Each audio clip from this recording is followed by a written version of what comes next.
कांग्रेस नेता राहुल गांधी विपक्ष के नेता बनने के बाद पहली बार अमेरिका के दौरे पर गए। यहां पर उन्होंने चीन पर बयान दिया और बवाल मच गया है। राहुल गांधी के खिलाफ देशद्रोह का मुकदमा दर्ज करने की मांग हो रही है।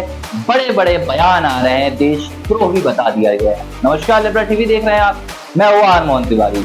कांग्रेस नेता राहुल गांधी 3 दिनों के अमेरिकी दौरे पर पहुंचे हैं। विपक्ष के नेता बनने के बाद, यानी कि लोकसभा में विपक्ष के नेता बनने के बाद और लोकसभा चुनाव के बाद उनका ये पहला विदेशी दौरा है। और इस दौरे पर राहुल गांधी के तमाम विरोधियों की नजर भी गिद्ध की तरह टिकी हुई थी। राहुल गांधी के बयानों पर हर एक राजनेता कान लगाकर बैठे थे। और जब राहुल गांधी ने अमेरिका में चीन का जिक्र किया तो पूरी तरह से बवाल मच गया। क्या है बवाल, सबसे पहले आपको बता देते। राहुल गांधी अमेरिका में गए हैं, यहाँ उन्होंने एक कार्यक्रम में शिरकत की और इस दौरान उन्होंने भारत में बेरोजगारी का जिक्र किया और चीन की बड़ाई कर दी।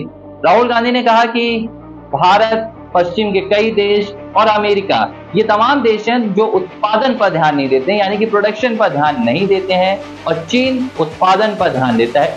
यही वजह है कि उन्होंने कहा कि चीन में बेरोजगारी कम है, जबकि भारत और अमेरिका जैसे तमाम देश बेरोजगारी झेल रहे हैं। अब राहुल गांधी ने जब ये बात कही तो चीन का जिक्र हुआ, भारत में बेरोजगारी का जिक्र हुआ, तो भारतीय जनता पार्टी ने इसे सीधे तौर पर भारत का अपमान करार दे दिया।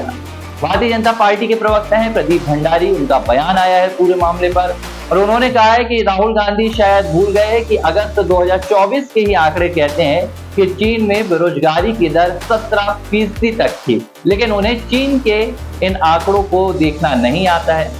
भारतीय जनता पार्टी के प्रवक्ता ने कहा कि यही राहुल गांधी की कहीं ना कहीं MOU चीन के साथ है, यानी कि उन्होंने कहीं ना कहीं इसे राहुल गांधी का चीन के साथ समझौता बताया कि जो वो कम्युनिस्ट सरकार की तारीफ करते हैं दुनिया भर में और भारत को अपमानित करते हैं।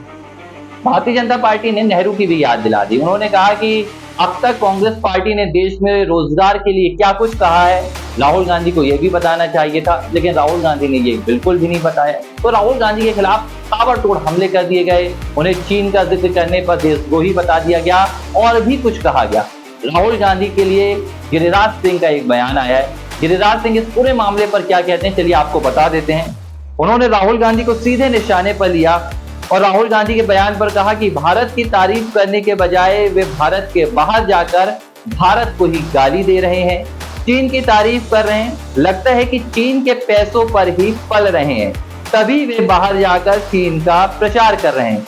गिरिराज सिंह ऐसे आगे कहते हैं कि ऐसे लोगों पर देशद्रोह का मुकदमा चलाना चाहिए जो भारत के बाहर जाकर भारत की निंदा करते हैं और दुश्मन देशों की तारीफ करते हैं। तो ये राहुल गांधी के बयान पर पूरी प्रतिक्रिया सामने आई है और ये पहली दफा नहीं है जब राहुल गांधी किसी विदेशी दौरे पर गए हों और उन्हें देशद्रोही बता दिया गया हो, उनके खिलाफ देशद्रोह का मुकदमा दर्ज करने की बात की गई हो। ठीक भारत जोड़ो यात्रा के बाद पिछले साल, यानी कि 2022 की बात कर रहा हूं मैं, राहुल गांधी ने भारत जोड़ो यात्रा की थी, उनकी लोकप्रियता में भी इजाफा हुआ था। लेकिन ठीक भारत जोड़ो यात्रा के बाद राहुल गांधी इंग्लैंड के एक दौरे पर गए थे, यानी कि ब्रिटेन के दौरे पर गए थे और वहां भी उन्होंने राष्ट्रीय स्वयंसेवक संघ, भारतीय जनता पार्टी और देश की सरकार के खिलाफ जमकर निशाने साधे थे। और तब भी राहुल गांधी को भारत के खिलाफ ऐसी बयानबाजी के लिए कहीं ना कहीं निशाने पर लिया गया था। ये आरोप लगाए गए थे कि राहुल गांधी ने भारत का अपमान किया। और अब जब राहुल गांधी पहली बार बतौर विपक्ष के नेता विदेशी दौरे पर गए हैं तो अब राहुल गांधी को एक बार फिर से उन तमाम आरोपों को झेलना पड़ रहा है। लेकिन अब राहुल गांधी और कांग्रेस पार्टी इन आरोपों पर पलटवार करने से पीछे नहीं हट रही है। और कांग्रेस का कहना है कि पिछले 10 सालों में भारत में जिस लिहाज से बेरोजगारी की दर बढ़ी है, लोग रोजगार के लिए भटक रहे हैं, राहुल गांधी का बयान कहीं से भी गलत नहीं है और उन्होंने जनता के हक की बात की। लिबरा टीवी पर यह स्टोरी आपको कैसी लगी, कमेंट बॉक्स पर जरूर बताएं।